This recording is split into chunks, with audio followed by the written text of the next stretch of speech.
नमस्कार, NMF news पर आप सभी का बहुत स्वागत। मैं हूं आपके साथ अभिषेक पुंडीर। 9 अक्टूबर की तारीख थी जब तालिबान के विदेश मंत्री भारत पहुंचे थे। उसी दिन पाकिस्तान ने एक हरकत की, काबुल में एयर स्ट्राइक कर दी। मतलब संदेश तालिबान और भारत दोनों को देना था कि ये जो बढ़ते हुए अच्छे होते हुए संबंध है नहीं होने चाहिए, वरना हम इसी तरीके से करेंगे। उसके बाद जब तालिबान ने जवाब दिया और देना शुरू किया तो पाकिस्तान की सेना अपनी बॉर्डर को छोड़कर भाग गई, अपनी चौकियों को छोड़कर भाग गई। 20 से ज्यादा पाकिस्तानी चौकियों पर तालिबान ने कब्जा कर लिया, उनकी सैनिकों को बंधक भी बनाया, वहां उनका मतलब एक तो कहें कि उनका मजाक भी खूब बनाया, उनकी पेंटें भी उतरवाई, जिसकी नीलामी भी करवाई। उसके बाद कतर बीच में आता है। कतर एक मध्यस्थ देश की भूमिका अक्सर हर लड़ाई में निभाता है। इजराइल हमास के बीच भी उसी ने मध्यस्थता करवाई थी। हालांकि उसका इनाम उसे इजराइल की एक स्ट्राइक से मिला था, जिसके बाद इजराइल ने खैर माफी भी मांगी थी। लेकिन इस बार भी गुहार पाकिस्तान की तरफ से लगाई गई, कहां? कतर और सऊदी अरब को। भारत में जब भारत ने ऑपरेशन सिंदूर किया था तब भी पाकिस्तान की तरफ से सऊदी के सामने गिड़गिड़ाने का काम किया गया था, इस बार भी किया गया। तो दोनों देशों की मुलाकात होती है, दोनों देशों का डेलीगेशन पहुंचता है। हालांकि उससे पहले एक बात और बता दूं, तालिबान के माफ कीजिएगा पाकिस्तान के जो विदेश मंत्री हैं वो जाना चाहते थे अफगानिस्तान। उन्होंने वीजा मांगा था कि हम बातचीत करने के लिए आना चाहते हैं, लेकिन तालिबान ने औकात उन्हें बता दी थी कि नहीं, तुम हमारे साथ बात करने के लायक नहीं हो अफगानिस्तान की धरती पर, इसलिए हम तुम्हें वीजा नहीं देंगे। ठुकरा दी थी उनकी जो गुहार उन्होंने लगाई थी, वो ठुकरा दी थी। लेकिन उसके बाद कतर से फोन आया, सऊदी अरब से बातचीत हुई, तो दोनों देश वहां जाकर मिले थे तो दोनों देशों के बीच सीज फायर की घोषणा हुई 48 घंटे के लिए। 48 घंटे में सीज फायर की घोषणा हुई। 48 घंटे तक सीज फायर बिल्कुल ठीक चला। उसके बाद फिर पाकिस्तान की तरफ से हरकत की गई और एक और एयर स्ट्राइक वहां पर कर दी गई, जिसके बाद फिर तालिबान ने जवाब दिया और उस जवाब से फिर पाकिस्तान बिलबिला उठा और फिर पहुंचा शरण में सऊदी की, जिसके बाद टर्की की भी शरण में वो पहुंचा, जिसके बाद दूसरे दौर की जो बैठक हुई वो टर्की में हुई। 9 घंटे तक वो बैठक चली और वो बैठक बेनतीजा रही। जिन शर्तों पर पाकिस्तान सीज फायर करना चाहता था उन शर्तों को कहें कि एक तरीके से दरकिनार कर दिया तालिबान ने कि नहीं, इन शर्तों पर हम नहीं मानने वाले हैं। ये वो डॉक्यूमेंट है जो कतर में दोहा से निकला था। इस डॉक्यूमेंट में भी एक चीज बड़ी शानदार रही थी, पाकिस्तान की एक बहुत शर्मनाक हार यहां हुई थी। यहां एक बॉर्डर शब्द का इस्तेमाल किया गया था कि डूरंड लाइन जो दोनों देशों को बांटती है, बॉर्डर है, उस पर शांति रहेगी, दोनों देश की जो सीमाएं हैं वो शांति रखेंगी। तालिबान ने वो बॉर्डर शब्द हटवा दिया उस डॉक्यूमेंट से। देखिए कितना प्रभाव कतर के ऊपर तालिबान का है। हालांकि जिसके बाद पाकिस्तान की तरफ से आपत्ति भी दर्ज करवाई गई, लेकिन उस आपत्ति का कुछ नहीं हुआ, क्योंकि तालिबानियों का मानना है कि जो डूरंड लाइन है वो जबरदस्ती कब्जा करके बैठा है पाकिस्तान, उसका हिस्सा तो उसका जो क्षेत्र है वो तो अटक तक है। खैर ये तो पुरानी बात रही, लेकिन फिलहाल जो मौजूदा वक्त में टर्की के इस्तांबुल में मीटिंग हुई वो बेनतीजा रही और तालिबान ने पाकिस्तान की मांगों को मानने से इनकार कर दिया।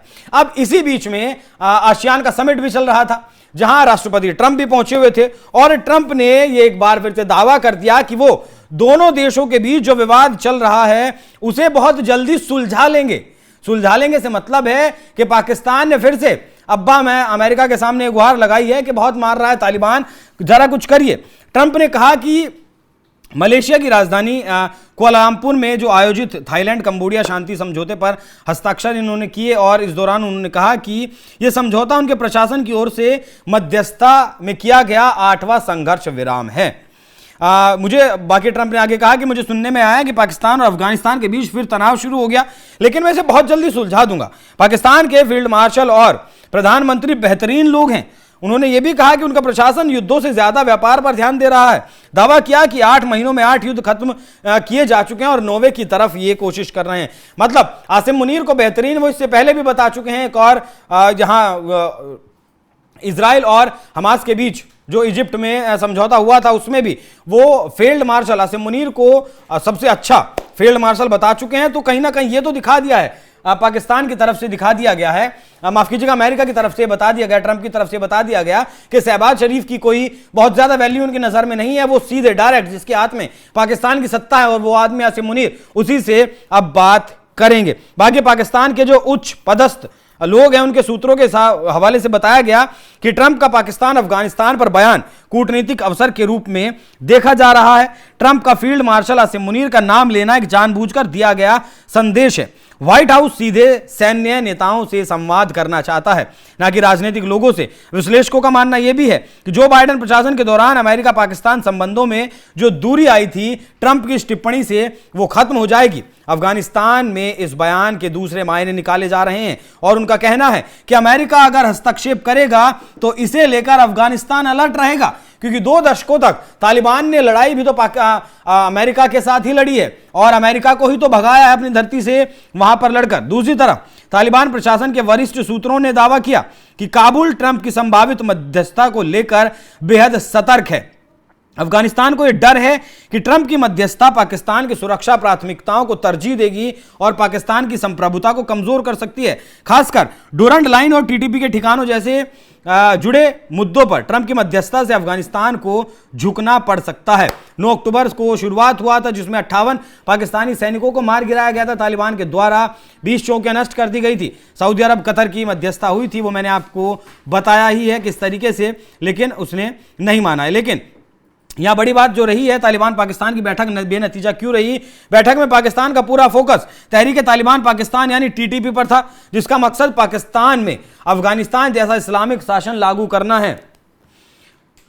कुछ सूत्रों के हवाले से यह कहा गया कि इस बैठक के बाद किसी भी तरह की औपचारिक सहमति नहीं बन पाई और किसी भी समझौते पर हस्ताक्षर नहीं किए गए। इस दौरान पाकिस्तानी जो वार्ताकार थे उन्होंने अफगानिस्तान की धरती से तहरीक तालिबान पाकिस्तान की सीमा पार गतिविधियों को रोकने के लिए एक निगरानी तंत्र बनाने की मांग की, जिस मांग को ठुकरा दिया गया तालिबान के द्वारा। उन्होंने कहा कि मिलकर क्रॉस बॉर्डर मूवमेंट जैसी कोई चीज हम नहीं करेंगे, बल्कि इंटेलिजेंस शेयरिंग के लिए आपसी तौर पर जो विकल्प हैं वो स्वीकार किए जा सकते हैं, उस पर विचार किया जा सकता है। माना कुछ नहीं है, विचार किया जा सकता है। सूत्रों के हवाले से कहा गया कि तालिबान की तरफ से सीमित नरमी का संकेत था, लेकिन पाकिस्तान ने इसे बेमतलब बताकर खारिज कर दिया गया। दूसरी तरफ जो अफगान शरणार्थी के मुद्दे पर भी सहमति नहीं बन पाई है। जो 13 लाख लोग लगभग अमेरिका के साथ संघर्ष जब हुआ था 2001 से 2021 तक, उसमें जो पाकिस्तान की सीमा में आ गए थे और आज वो अपना घर मकान दुकान बनाकर अपना धंधा व्यापार बनाकर वहां रह रहे हैं। पाकिस्तान उन्हें वहां से लगातार खदेड़ रहा है, बाहर निकाल रहा है, जिस पर तालिबान को एतराज है कि नहीं, इन लोगों को यहां से नहीं निकाला जाना चाहिए। यहां पर व्यापार भी दोनों देशों के बीच प्रभावित हुआ है। 1200 ट्रक बताए जा रहे हैं कि बॉर्डर पर फंसे हुए हैं।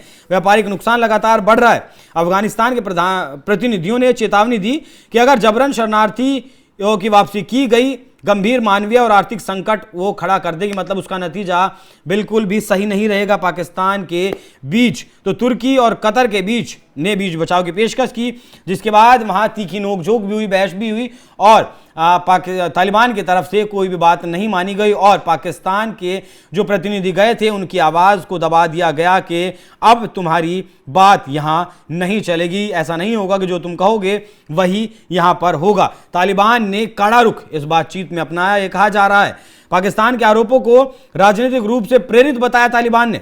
अफगानिस्तान की जमीन पर किसी पाकिस्तानी आतंकवादी की आपराधिक शरण नहीं दी गई है, यह भी कहा गया, क्योंकि पाकिस्तान अक्सर आरोप लगाता है कि तालिबान की धरती पर टीटीपी को पाला पोसा जाता है, लेकिन तालिबान ने इस बात से साफ तौर पर इनकार कर दिया है। अब देखना होगा कि ट्रंप क्या डील देंगे, क्योंकि ट्रंप तो व्यापारी आदमी है और वो डील ही देते हैं। ईरान को भी उन्होंने डील दी इजराइल के मामले में कि तुम्हें $30 बिलियन की मदद हम दे देंगे, दुनिया के साथ व्यापार भी कर सकोगे, सैंक्शन हटा देंगे, बस परमाणु हथियार नहीं बनाओ। जो डील ईरान की तरफ से तो नहीं मानी गई थी। अब तालिबान भी अलर्ट मोड पर है। अगर ट्रंप मध्यस्थता करवाते हैं तो क्या डील ऑफर तालिबान को और पाकिस्तान तो खैर पहले ही बिका हुआ है, तालिबान को क्या डील ऑफर करते हैं ट्रंप, वो देखने वाली बात रहेगी। बाकी जो भी कुछ अपडेट इस मामले में आएगी आप तक सबसे पहले पहुंचाई जाएगी। इस विषय पर आप क्या सोचते हैं, अपनी राय कमेंट बॉक्स में जरूर बताइएगा। नमस्कार।